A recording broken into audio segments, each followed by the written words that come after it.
نے فرمایا کہ ان ابی ہریرہ قال قال رسول اللہ صلی اللہ علیہ وسلم من صام رمضان ایمانا واحتسابا غفر له ما تقدم من ذنبه ومن قام رمضان ایمانا واحتسابا غفر له ما تقدم من ذنبه ومن قام ليلة القدر ایمانا واحتسابا غفر له ما تقدم من ذنبه۔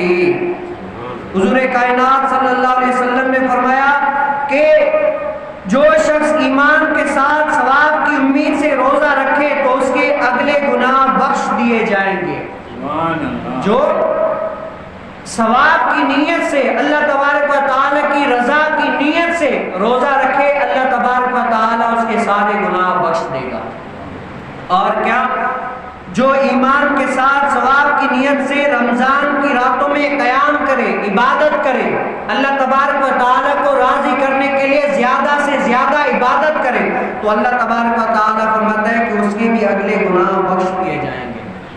اور جو ایمان کے ساتھ ثواب حاصل کرنے کی غرض سے شب قدر میں قیام کرے گا، اس کے اگلے گناہ بخش دیے جائیں گے۔ حضور کائنات صلی اللہ علیہ وسلم نے فرمایا کہ رمضان میں ایک ایسی رات بھی آتی ہے جس کو لیلۃ القدر سے موسوم کیا جاتا ہے۔ اگر اس رات میں آدمی عبادت کرے، ریاضت کرے، رب تعالیٰ کی عبادت و ریاضت کرے، رب تعالیٰ اس کو وہ رات اگر مل جائے تو وہ ہزار راتوں سے بھی زیادہ افضل ہے۔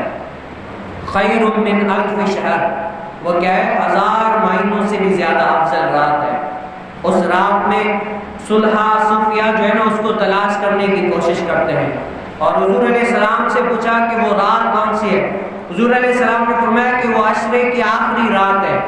کیا ہے؟ طاق عددوں میں ڈھونڈو، یا تو تم 27 کو ڈھونڈو، یا تو 25 کو ڈھونڈو، یا تو 23 کو ڈھونڈو، طاق راتوں میں ڈھونڈو۔ ایسی راتیں ہیں، ان راتوں میں اللہ تبارک و تعالیٰ کی رحمت جو ہے نا چھما چھم برستی ہے، اور آپ کو مجھے چاہیے کہ ہم کیا کریں؟ اس رات کے اندر، اور رمضان کا مہینہ پورا ہی برکتوں کا، رحمت